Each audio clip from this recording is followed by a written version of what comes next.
I never thought I'd freeze outside my own bedroom. Not because I forgot my keys. Not because I was locked out. But because I was scared of what I might see on the other side. I remember standing there, just standing. Hand on the doorknob, heart pounding so hard it felt like it was echoing off the walls. The house was quiet, but not the peaceful kind. It was that heavy silence, the kind that wraps around you and presses down like it knows something you don't. And I did know. Not in words, not in logic. But my body knew. Something was wrong.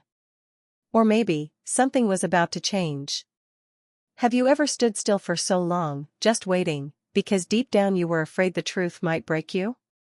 Have you ever caught something out of the corner of your eye and wished you hadn't? Because what I saw that night, it didn't just mess with my head. It reached inside me and pulled everything apart. And no, this isn't one of those cute, flirty oops kind of stories. This one's different. It's not wrapped in bows. It's messy. It's real. It's the kind of story that makes you sit in the dark at 2 a.m., asking yourself how you ended up here. The kind you carry around like a secret that gets heavier with every breath. So if you've ever felt like you were the only one who's ever made a mistake you can't come back from, if you've ever held on to a secret so tight it started to hurt, click that like button. And if you're new here, welcome to Shocking Infidelity Saga, where we don't sugarcoat the truth. We share it raw. Because sometimes, the stories that make us uncomfortable are the ones we need to hear the most. Subscribe. Join the ones who already know how messy love can get. Now, let me take you back to that hallway. To the silence. To that door I wasn't sure I wanted to open, but did anyway. You know those houses you drive by that look like everything inside them is in place? Big windows, flowers on the porch, lawn cut just right, maybe even a seasonal wreath on the door. That was our house. That's what people saw. But inside? Inside, it was like someone hit mute a long time ago, and no one ever remembered to turn the sound back on. My name's Helen. Helen Bradford. I've been married to Spencer Shaw for a little over 8 years. And to be honest, if you'd met me 6 years ago, you might have thought I had it all figured out. The husband. The house. A daughter, Amanda, off at college. A quiet neighborhood. A safe life. But comfort can lie to you. It can wrap around you like a warm blanket while it slowly chokes the life out of everything you used to dream about. Spencer's not a bad man. He's successful. Focused. Always working. He provides, and he's proud of that. But somewhere along the way, I think he forgot I was more than just part of the package he paid for. The wife. The schedule manager. The woman who picks up dry cleaning, pays the bills, refills the coffee, and listens to him talk about meetings I wasn't part of and problems I couldn't solve. And when I say he stopped seeing me, I don't mean he looked past me. I mean, it was like I disappeared while standing right in front of him. We used to talk. About everything. Our fears, the future, music, places we wanted to go when life calmed down. But now? Our conversations revolve around to-do lists, bills, and flight schedules. He texts more than he speaks, and even when he's home, it feels like his body showed up but his soul missed the flight. And then Dustin moved in. Dustin Sheridan. Spencer's son from his first marriage. He was supposed to be staying just a few weeks. His mom, Carrie McKnight, and him had some kind of falling out. I didn't push for details. Not my place, right? He showed up with 2 duffel bags, a guitar, and this silence that felt heavier than his luggage. 19 years old, polite, well-mannered, respectful. Quiet, but not cold. Just reserved. Like he was used to people not asking him how he was doing because they assumed he wouldn't answer. I set him up in the guest room down the hall. Fresh sheets, towels, stocked the mini fridge with a few of his favorite snacks after I overheard him mention them to Spencer. He said thank you. And meant it. That alone hit me harder than it should have. He started doing things most people in the house stopped doing. Saying good morning. asking if I needed help bringing in groceries. Telling me dinner tasted good, even when it was just pasta and jar sauce because I didn't feel like pretending that night. And look, I know how this sounds. I know what people will think. But at the time, it wasn't like that. I didn't see him as anything other than a kid trying to find his footing again. A guest. A responsibility. But when you've been invisible for so long, being noticed, even gently, feels like sunlight on skin you forgot was there. He saw things Spencer didn't. Like when I changed my hair part, and he asked if I was trying something new. Or when I came downstairs in an old sweater I hadn't worn in years, and he said, "That color looks good on you." Not flirtatious. Not creepy. Just observant. Humans. Kind. That's what started to mess with me. Not his age. Not his presence. But the fact that this young man, barely out of his teens, paid more attention to me in 3 weeks than my husband had in 3 years. We'd have these short conversations in the kitchen. Harmless ones. Music, movies, the weirdness of growing up with divorced parents. And for the first time in a long time I heard myself laugh. Not the fake, hostess laugh I used at Spencer's work dinners. A real one. The kind that bubbles up before you can stop it. But even then, I kept my distance. I made sure never to linger. Keep the lines clear. Dressed like I always dressed. Didn't lean in when we talked. I was still an adult. Still the stepmother. Still trying to believe that this flicker of something I was feeling could be pushed back down. Still trying to believe that this wasn't the beginning of something I wouldn't be able to undo. And yet, late at night, lying in bed beside a husband who turned his back to me before his head hit the pillow, I'd find myself thinking about those tiny moments. Dustin handed me a glass of water without being asked. Dustin offered to carry something heavy. Dustin looked at me like I mattered. Like I still had weight in the world. I didn't want to think about it. But loneliness does strange things to you. It sneaks in through the cracks of routine. It builds up behind smiles and polite nods and perfectly timed "I'm fine" replies. And it waits, for the smallest sign of warmth. The smallest shift. The smallest opening. And when it finds one, it lights a match. The first time I noticed it, I told myself I imagined it. The way Dustin lingered just a second too long when he handed me the remote. The way his eyes met mine and didn't rush to look away. It wasn't inappropriate. It wasn't anything you could point at and say, "There. That's the problem." It was quieter than that. Softer. But real enough to make something deep in me flinch and whisper, "Be careful." But I didn't feel afraid. That's the strange part. I felt awake. Like I'd been sleepwalking for years, and suddenly someone turned on a light in the hallway. It started with small things. He'd wait to eat until I sat down, even if Spencer wasn't around. He'd ask if I wanted help doing dishes, even when I said I was fine. He'd lean against the counter and talk to me about nothing in particular, but with a kind of attention that made it feel like everything. And then there was the silence. Most people don't know how to be silent with someone. Not really. They rush to fill the gaps with noise, comments, coughs, background TV. But Dustin didn't do that. He'd stand near me in the kitchen, sipping from a mug, both of us watching the rain without saying a word. And it never felt awkward. It felt connected. Safe. Almost like he could hear the things I wasn't saying out loud. And maybe that was the scariest part. Because I was starting to think he could. One night, I came downstairs after tossing and turning for hours.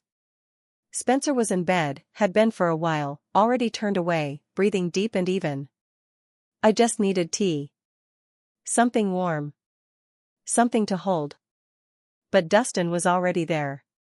Barefoot, wearing a plain t-shirt and joggers, flipping through a worn-out novel at the kitchen table. He looked up when I entered. No surprise in his face. Just this calm quiet. "Couldn't sleep?" he asked. I shook my head, grabbed a mug. You? He half smiled. Too many thoughts. Not enough switches. I made my tea. Sat across from him. For a while, we didn't talk. He just read, and I sipped, and something about that stillness felt more intimate than anything I'd felt in months.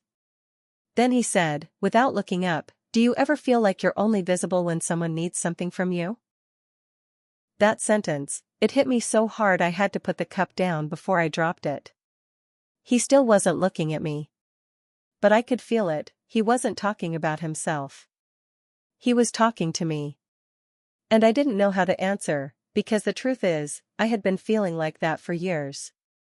I swallowed the lump in my throat and whispered, "Yeah. I do." He nodded once. That was it. No long speech. No dramatic sigh. Just two people, sitting across from each other, silently admitting they were both kind of drowning.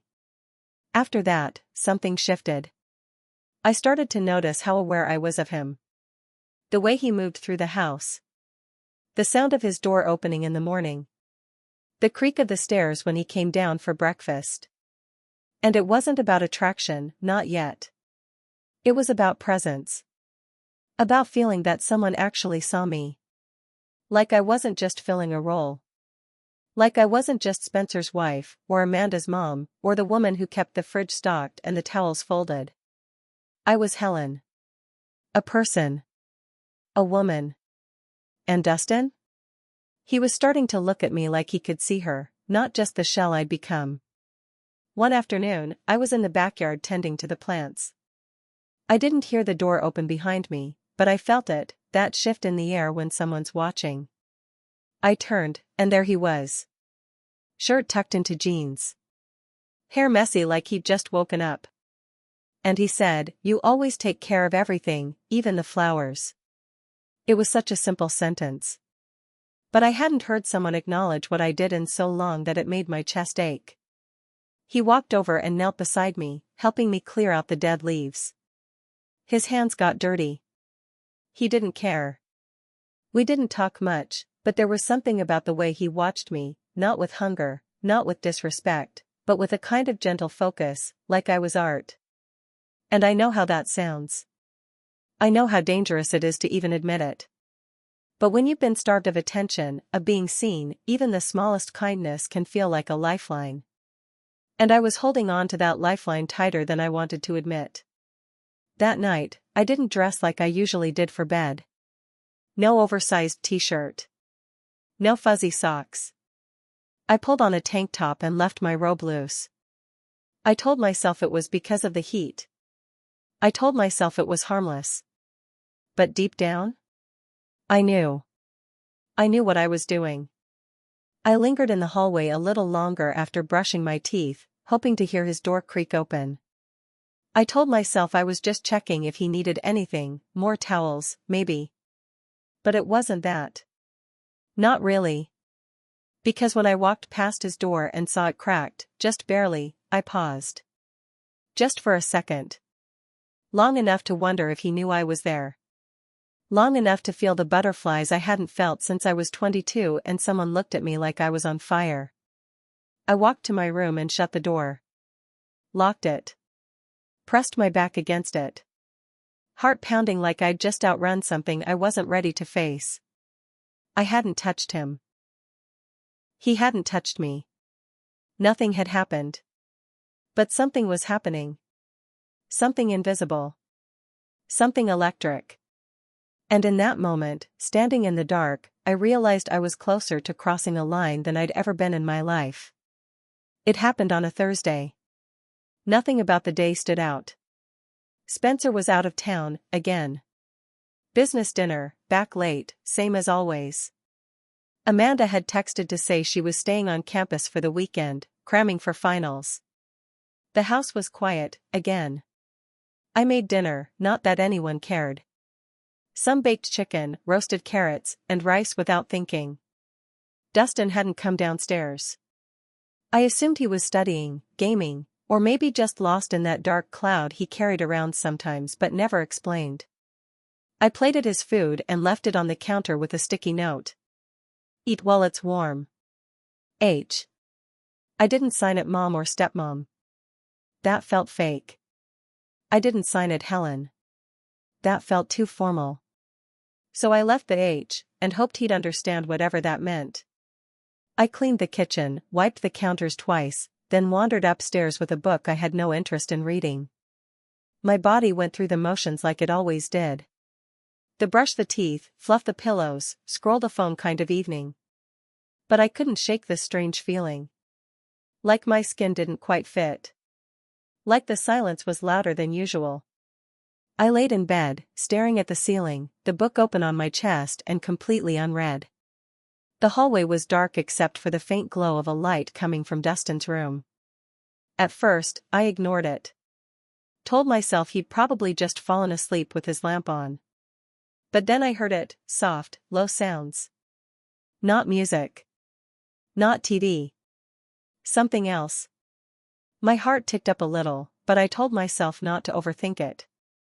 I got out of bed and padded into the hallway, barefoot, robe wrapped around me. I wasn't trying to snoop. I wasn't trying to spy. I don't know what I was doing. Curiosity is a funny thing. It doesn't shout.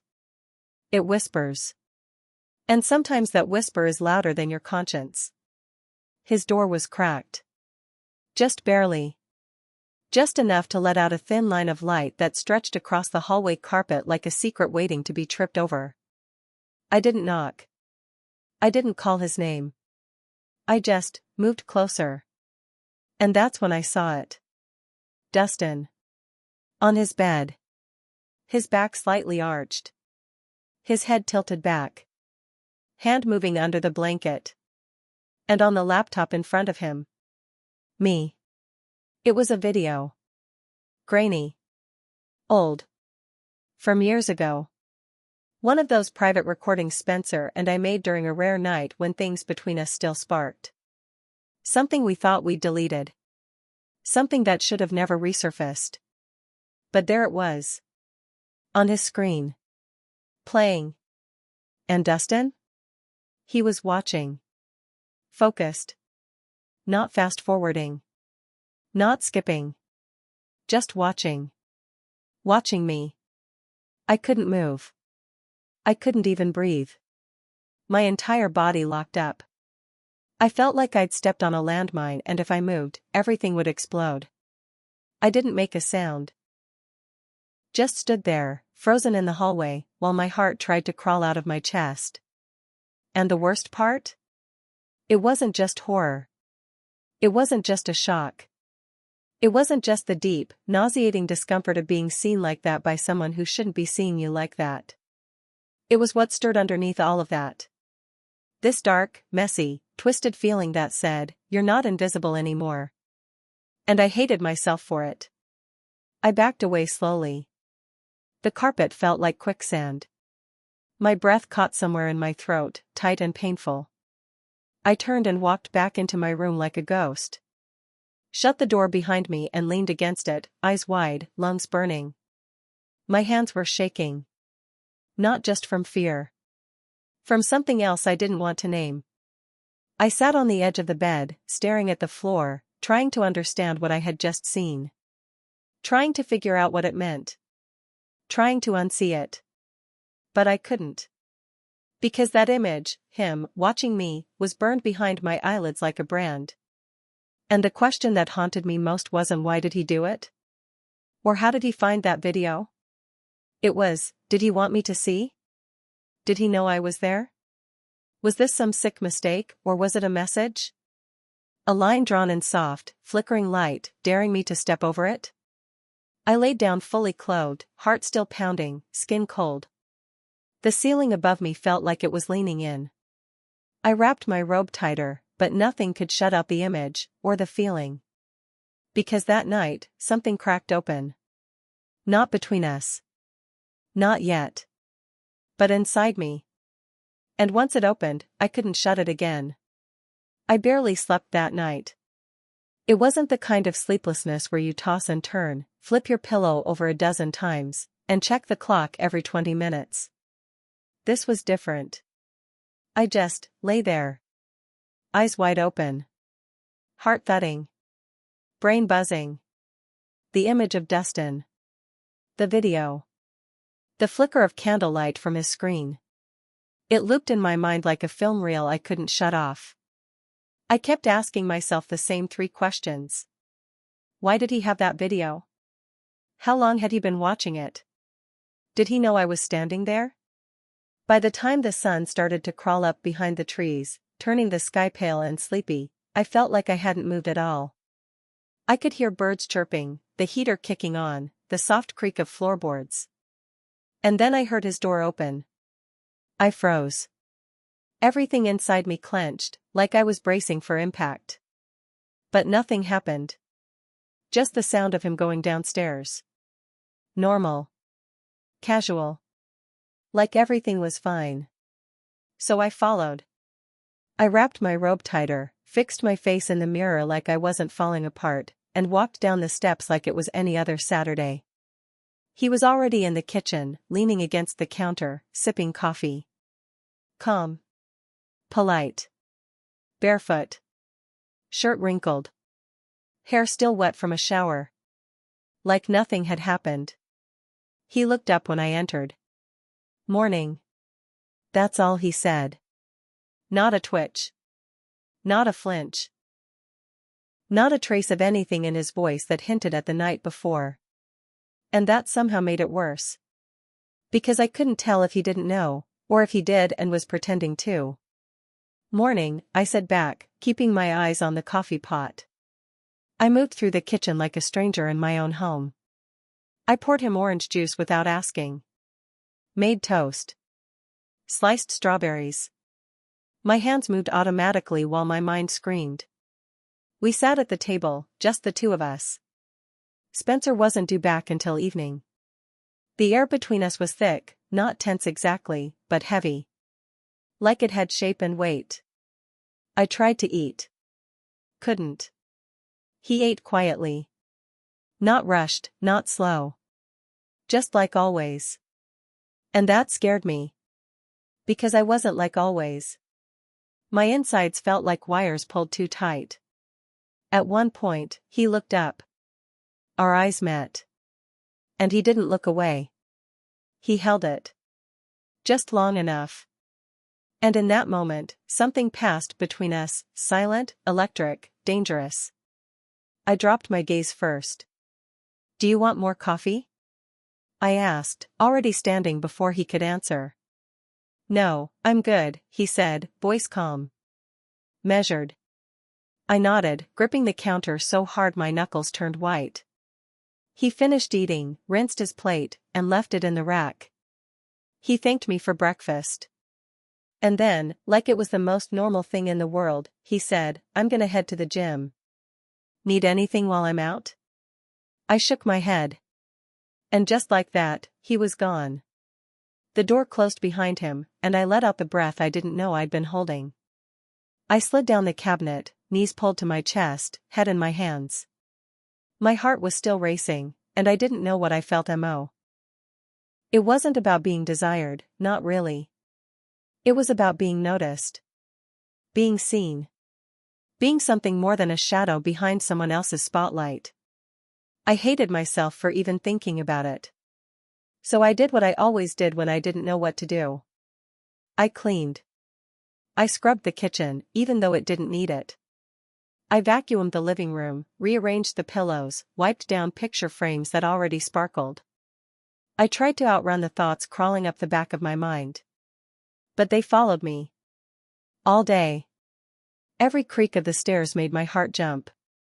Every glance in the mirror made me want to look away. I couldn't escape it. When Dustin returned hours later, sweaty and quiet, he went straight upstairs. I heard the water run. The faint clatter of drawers. And then nothing. We didn't talk. Not then. Not at dinner. I cooked. Set 2 plates. We ate in silence, facing each other across the table like strangers. Except we weren't strangers. We were something far more dangerous. After dinner, he went back to his room. I stayed downstairs and stared at the blank TV screen like it might offer me answers. It didn't. And then, just before I was about to head up to bed, I noticed something on the coffee table. A note. Folded neatly. My name is written on the front. I looked around, like someone might appear out of thin air and take it back. Then I picked it up. Opened it. 5 words.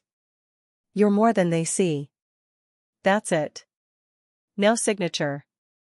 No explanation. But I knew exactly who it was from. And suddenly, my knees felt weak. Because those 5 words. They meant everything.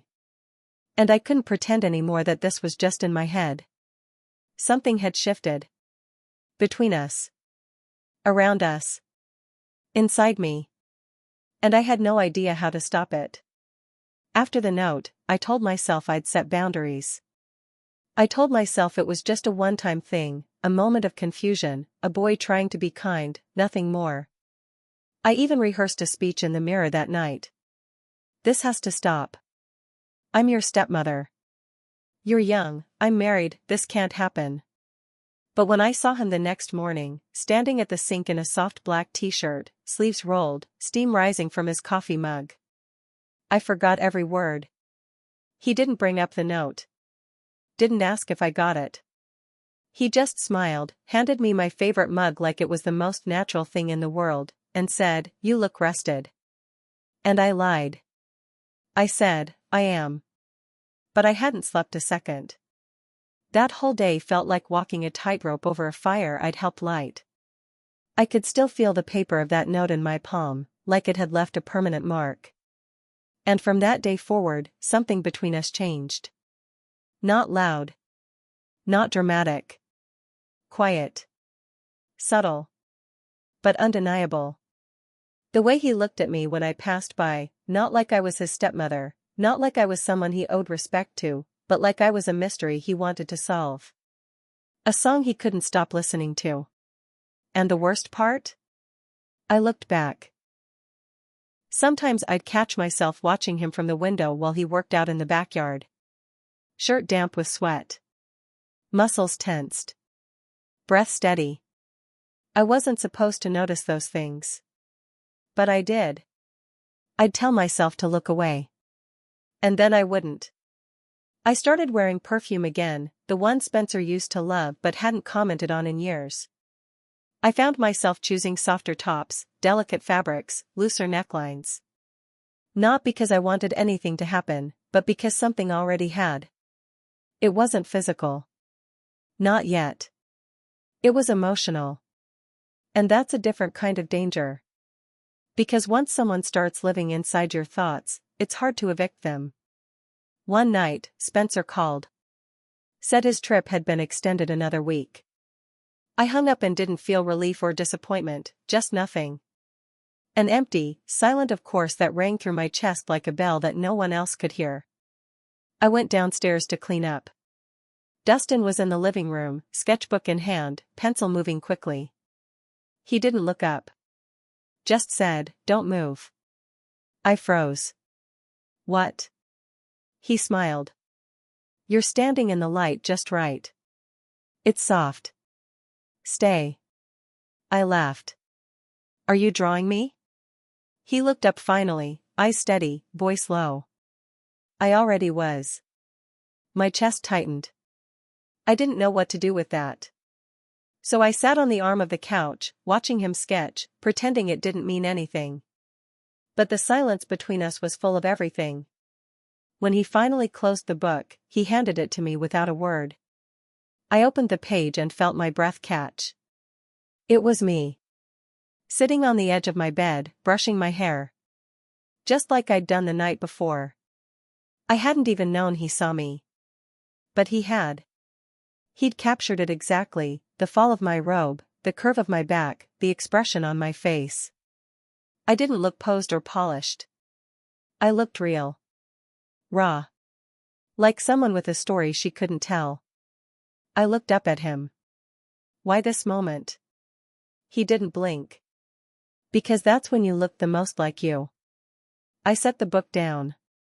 There was a lump in my throat I couldn't swallow. I wanted to cry. I wanted to scream. I wanted to kiss him.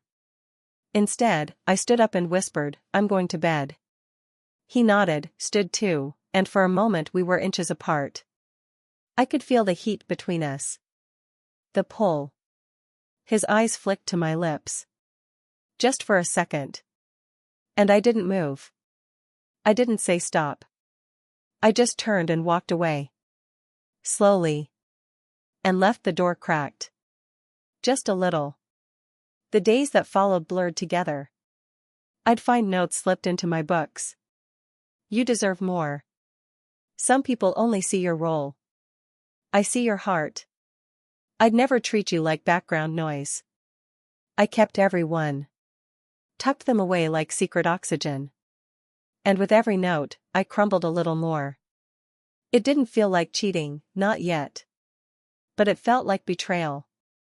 Because I was no longer just a wife going through the motions. I was a woman unraveling. And Dustin, he wasn't pulling the thread. I was handing it to him. The night it happened, the sky cracked open. Thunder rolled in low and mean, like the world was clearing its throat before yelling something unforgivable. Rain hit the windows hard. Sharp. Like it wanted to. Spencer was in California. Flight delays. He'd be gone another 2 days. I barely remembered to respond to his last text. It was almost 9 p.m. when the lights went out. Just like that. Darkness swallowed the house in one long blink. I stood in the kitchen holding a wine glass, staring out into the storm when everything shut off, the fridge hum, the hallway light, even the subtle buzz of the air purifier I'd gotten used to. I waited. Waited for it to come back. It didn't. So I grabbed a few candles from the drawer, lit them, and scattered them around the living room. The house glowed in soft amber shadows. The kind that made everything feel smaller. Closer. More private. I sat on the rug by the coffee table, pulled my robe tighter, and just listened to the rain. It filled the silence better than anything else could have. Then I heard him. Dustin. Barefoot on the stairs. Shirtless. Wearing only sweatpants. Damp hair slicked back from a recent shower. He looked surprised to see me, but only for a moment. "You okay?" he asked, his voice low but steady. I nodded, eyes catching the way the candlelight flickered across his skin. "Just keeping the house from turning into a cave." He smiled.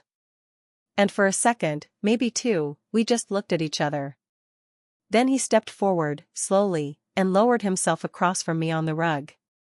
The candlelight sat between us. It danced in his eyes. Made his face look older, softer. And for the first time I didn't feel like I was looking at a teenager anymore. I was looking at a man. We talked. At first, nothing deep. Just rain stories, old childhood memories. He told me how, as a kid, he used to believe thunder was God moving furniture.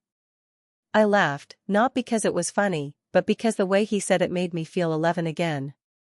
Then the quiet came. But it wasn't awkward. It was thick with everything we hadn't said yet. He looked at me, really looked. Like I was a puzzle he had memorized but never dared solve. And I cracked. I didn't mean to say it, but it slipped out, like it had been living on the tip of my tongue all week. "Why that video?" He blinked. And for the first time since all this started, he didn't pretend. Didn't hide. Didn't deflect. His voice was barely a whisper when he answered. "Because it was the only time I saw you being loved." My throat closed up. There it was. The truth. Not dressed up. Not softened. Just dropped between us like something sacred or dangerous. I didn't respond. I couldn't. I just stared at him, every part of me exposed and shaking under that quiet gaze. And then, he reached out. Not forcefully. Gently. Like he was giving me time to stop him. His fingers brushed mine. And I didn't move. His touch traveled up my arm. To my shoulder. My neck. My jaw. And still. I didn't stop him. His hand rested on my cheek, thumb brushing the skin like he was trying to memorize the shape of who I used to be. Who I still wanted to be. And then he kissed me. Slow. Careful. Like a question. And I answered. I kissed him back. I said yes with every part of me that had said no for years. I don't remember standing. I don't remember the wine glass tipping over or the candles swaying in their holders. All I remember is the way he pulled me toward him like I was the only thing holding him upright. The way I held him back like I was terrified he might let go. We didn't speak. We didn't need to. His hands told stories across my skin that words never could. My body responded in a language I'd forgotten I knew. It wasn't about sex. It was about being seen. It was about being held. It was about remembering I was still alive. We moved from the rug to the couch, our shadows stretching and breaking across the walls. He touched me like I was something precious, not fragile. Like I was a secret the world had never deserved. And for the first time in so long, I didn't feel empty. I felt wanted. Real. Afterward, we lay there, tangled in the hush of everything we'd just undone. My head rested on his chest. His heartbeat was steady. Mine wasn't. I stared up at the ceiling, candlelight flickering against the plaster, and I knew. We'd crossed a line. Not blurred it. Shattered it. And nothing, no apology, no explanation, no pretending, could make it whole again. I woke up before the sun. The candle had burned down to a nub. The wine glass still lay tipped on the rug, a red stain soaking into the fabric. The air felt thick, like the storm hadn't left, just gone quiet. Dustin was still asleep, breathing softly beside me, his arm slung over my waist like it had always belonged there. And for a split second, I didn't want to move. I wanted to stay there. In that strange, stolen silence. In that moment where no one else existed. Where it was just two people who needed something, found it, and held on to it for as long as the world would let them. But the world was already waking up. And so was the guilt. I slipped out from under him carefully, trying not to wake him. My robe was draped across the couch arm, half-buttoned. I pulled it tight, my skin suddenly cold and too aware. The house looked different in the early light. Not romantic. Not soft. Just exposed. The couch was a mess. The rug was damp. The air smelled like sweat and old candles. It wasn't beautiful anymore. It was real. And real hurt. I padded into the kitchen and poured a cup of coffee I didn't even want. My hands were shaking so badly I nearly spilled the whole pot. The mirror above the sink caught me, and for a second, I didn't recognize the woman staring back. She looked tired.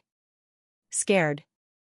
Ravaged in a way that had nothing to do with age and everything to do with crossing a line she'd sworn she never would.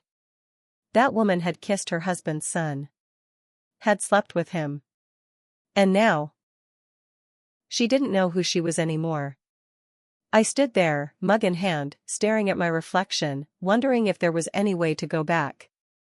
Any way to unfeel what I'd felt. There wasn't. When I heard his footsteps on the stairs, I froze.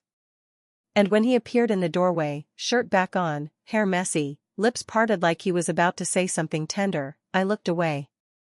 I couldn't look at him. Not with all the hope in his eyes. Because hope meant he thought something could come of this. That this meant something. And I couldn't let him believe that. Not for a second. He stood there, waiting. Like he was giving me space to speak first. But I didn't. Instead, I grabbed a dish towel and started wiping down a perfectly clean counter. Hey, he said gently. Can we talk? I have a lot to do today, I said too quickly. Too sharp. My voice felt brittle. Like glass. He blinked. Hurt flashed across his face, just for a moment. But he nodded. Okay, he said softly. Then turned. And walked away. I didn't stop him. I stood there, drying dishes that didn't need drying, heart pounding like I'd run a marathon in my own skin. And that was the beginning of the silence. Not the casual silence from before, the comfortable kind. This was heavy. Fractured. Full of everything we didn't know how to say. For the rest of the day, I avoided him. If I heard him upstairs, I stayed down. If I went to the kitchen, I waited until I couldn't hear movement. If I saw a shadow in the hallway, I changed directions. I told myself I was protecting him. But I was hiding. From him. From myself. From what we'd done. Later that evening, Spencer came home. I heard his suitcase hit the floor before I saw him. He walked into the house like nothing had changed, because for him, it hadn't. He smiled. Hugged me. Kissed my cheek. I flinched. He noticed. I saw it in the way his smile wavered for a second before he buried it again under the same casual charm he always wore like cologne. "What's for dinner?" he asked. I swallowed hard. "I made pasta." "Smells great." And just like that, we fell into the script. I served dinner. Set the table. Poured drinks. Pretended everything was fine. Dustin came down last. He moved slower than usual. Eyes down. Shoulders tense. He sat across from me. Said nothing. Spencer talked. About flights. About traffic. About a guy at the office named Todd who kept microwaving fish. I nodded. Laughed in the right places. Ate almost nothing. Dustin barely touched his food. He didn't look at me once. And maybe that was the worst part. Because even though I had tried to shut the door on what happened, a part of me missed the way he used to look at me. Like I was worth watching. After dinner, Dustin disappeared upstairs. Spencer poured a second glass of wine. Sat down on the couch with his laptop. Didn't say much more. Eventually, we went to bed. When he reached for me, like he hadn't in months, I flinched again. Said I had a headache. He rolled over without a word. And I lay there. Eyes open. Body stiff. Listening to the storm inside me now. The next few days were heavy. Not loud. Not angry. Just quiet. That kind of quiet that takes up space. That presses down on your chest and makes every room feel smaller. Dustin didn't speak to me. Not in a cruel way. Not even in a cold way. Just distant. Polite. Flat. Like someone who had once reached for me with fire in his hands but now didn't even want to stand too close. And honestly? I deserved that. But knowing that didn't make it hurt less. I moved through the house like a shadow of myself. I still did the laundry. Still refilled the dishwasher. Still folded his clean shirts and left them outside his door. But I couldn't bring myself to knock. And he never opened the door. He never came down early anymore. No more coffee waiting for me. No more sketchbooks left out on the couch. No more quiet good morning that made the start of the day feel like it might matter. It was like we had both agreed, without speaking, to pretend none of it ever happened. But everything in the house whispered otherwise. The dent in the couch cushion where we'd sat too close. The wine glass I still hadn't washed. The sketchbook tucked behind the bookshelf like it might burn if I looked at it again. I couldn't unsee it. I couldn't undo it. And worst of all? I couldn't stop wanting to feel it again.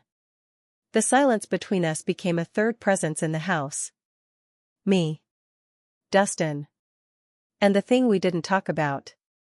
It followed us down the hallway. Sat with us at the table. Hung in the air between conversations with Spencer, who, as usual, noticed nothing. One morning, I was standing in the kitchen, pouring cereal, when Dustin walked in. He looked different. Tired. Eyes a little sunken. Shoulders heavier than usual. He didn't look at me. Just grabbed a banana from the counter, nodded once, and walked out. No good morning. No thanks. No eye contact. And I felt it, that sting. Like rejection. But I reminded myself, what did you expect? You gave him something he wasn't supposed to have, and then you took it back. You let him into a part of you that hadn't been touched in years, then slammed the door shut without warning. He wasn't angry. He was hurt. And honestly, I didn't blame him. I spent most of that day cleaning again. Not because it needed to be done, but because I needed to move.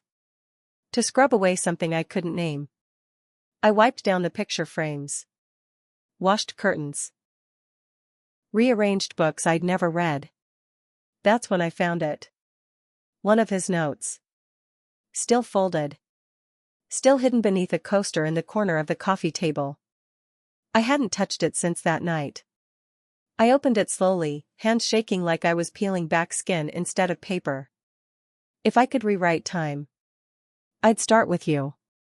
I stared at those words until the ink blurred. And for a second, a split second, I almost walked upstairs. Almost knocked on his door. Almost said, tell me what this meant to you. Tell me if you meant it. Tell me if I meant something. But I didn't. Because I couldn't. Because whatever this was, it wasn't allowed to exist. That night, Spencer and I went out to dinner. A double date with our neighbors, Peggy and Dustin's mother, Carrie McKnight. Yes. Carrie. And that's what made it worse. Because as she sat across the table from me, sipping wine and complaining about her new boss, all I could think was, I slept with her son. I smiled. Nodded.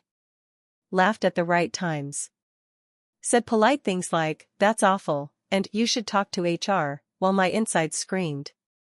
After dinner, Spencer took my hand on the way to the car. I nearly yanked it away. Not because I hated him. But because it felt wrong. Everything felt wrong. The car. The sidewalk. The night air. Even my reflection in the window. When we got home, I stood in the driveway longer than I should have. Staring up at the house. At the window I knew it belonged to Dustin's room. I wondered if he was awake. If he knew I was outside. If he cared. And then I wondered, had he finally stopped caring? That night, I crawled into bed and stared at the ceiling for hours. I didn't cry. I didn't rage. I just felt hollow. Like whatever piece of me had woken up that night on the rug was now curled up and hiding in the corner of my chest. Silent. Ashamed. Waiting for me to admit it didn't belong. I haven't told anyone what happened. Not my best friend, Yvette Carlson, who keeps checking in because she thinks I've just been tired lately. Not Amanda, my daughter, who still calls from college and tells me she's proud that I always put family first. Not my husband, Spencer. Not even Dustin. And if I'm being honest, I haven't fully admitted it to myself either. Because saying it out loud, even just in my mind, still feels like slicing open a wound that never had a chance to close. But here it is, I crossed a line. One I can't uncross. And the worst part is, I don't even know if it was about love, or just hunger. Not hunger for touch, not for sex. Hunger for recognition. Hunger to be seen after years of blending into beige wallpaper and routine dinners. After years of being the wife who always had everything under control, the mother who always put others first, the woman who showed up for everyone except herself. I know how this sounds. I can already hear what someone would say about me. That I'm selfish. That I should have known better. That I'm the adult. That I'm the one who should have said no. And they're right. I did know better. But sometimes knowing better doesn't save you. Sometimes it just makes the fall hurt more, because you saw the edge the whole time and stepped off it anyway. Not because you didn't care. But because you'd forgotten what it felt like to matter. Loneliness doesn't always come in the form of crying in the shower or slamming doors. Sometimes it's subtle. Sometimes it's the way your husband brushes past you in the kitchen without looking up. Sometimes it's 100 quiet mornings spent setting out plates for a family that barely says thank you. Sometimes it's being touched like an obligation, kissed like a habit. And sometimes it's a boy, a man, really, looking at you with eyes that see something no one else does anymore. It wasn't right. It wasn't planned. But it happened. And I don't know if I'll ever truly forgive myself. Because even if we never speak of it again, even if it never happens again, even if the silence between us stretches for the rest of our lives, I'll still remember what it felt like. Not the act itself. Not the candlelight or the rug or the way our bodies moved together. But the feeling. That feeling of being wanted. Seen. Chosen. After the storm, after the morning after, Dustin started pulling away. He went quiet. Not angry, just gone. I became cold to him. Something he didn't want to touch, maybe couldn't look at anymore. And I understood why. I'd pulled him in. And then I shut him out. I hurt him. And in doing that, I hurt myself too. Now the house feels different. Every room remembers. The couch remembers. The mirror in the hallway remembers. Even the scent of rain on the window feels like a ghost. Everything reminds me of a version of myself I didn't know existed until it was too late. I thought I had buried that woman years ago. The one who used to feel. The one who used to want. But she's still here. She's just been hiding beneath the laundry lists and grocery runs and forced smiles. And now? Now I don't know how to put her back where she came from. I don't expect forgiveness. Not from Spencer. Not from Dustin. Not even from myself. I don't think this is something that can be forgiven. All I have left is the truth. And the silence that came after it. If you've ever made a mistake like that, a real one, the kind you don't speak of because you're afraid of who you were in that moment, then maybe you get it. Maybe you've felt that ache too. That quiet desperation to be seen, to be chosen, just once, by someone who looks at you like you're still alive. I don't know if what happened between me and Dustin was love. Maybe it was. Maybe it wasn't. But it was real. And it was mine. Even if it only lasted for one stolen night. Even if it burned me alive.